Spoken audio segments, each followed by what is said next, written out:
President Donald Trump and his national security team have emphasized a willingness to use military force against adversaries like North Korea, Venezuela, and Iran. But critics say that threat is undermined by the president's reluctance to get involved in foreign conflicts. VOA's Brian Padden reports. Early in his presidency, Donald Trump authorized bombing strikes against Syria and Afghanistan, giving credibility to his administration's claims it's willing to use military force when necessary.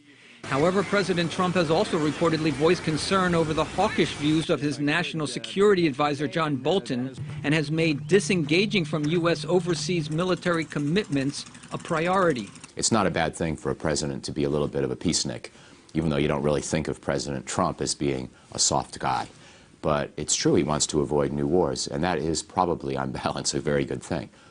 Trump's threats to respond with fire and fury against North Korea's nuclear and missile tests, many analysts say, helped bring Kim Jong-un to denuclearization talks.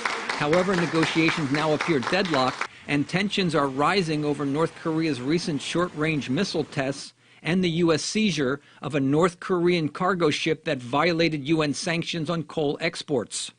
The White House has also emphasized that military options are under consideration to force Iran to end its nuclear ambitions and to pressure the Venezuelan military to oust authoritarian leader Nicolas Maduro. To deter Iran, the U.S. has sent a naval strike force to the Mediterranean Sea. Trump has indicated a willingness to use force, even as he denied reports the Pentagon is preparing to send 120,000 troops to the Middle East. Now, would I do that? Absolutely.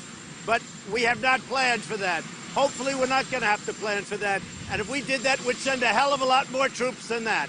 Despite his reluctance to engage in a large-scale conflict, Trump's tough talk is still taken seriously by adversaries abroad. I think people who watch his personality, who watch his threats, don't doubt that there's a part of his thinking that could certainly incline towards striking back. Threatening military action is also a dangerous game where brinksmanship and miscalculation can easily escalate into a deadly conflict. The U.S. government and the United States has backed itself into a corner in a lot of ways, where it either has to prove that it was serious or be perceived as backing down. While critics say the Trump maximum pressure strategy has only increased the potential for conflict, supporters approve of his get tough approach that stops short of war.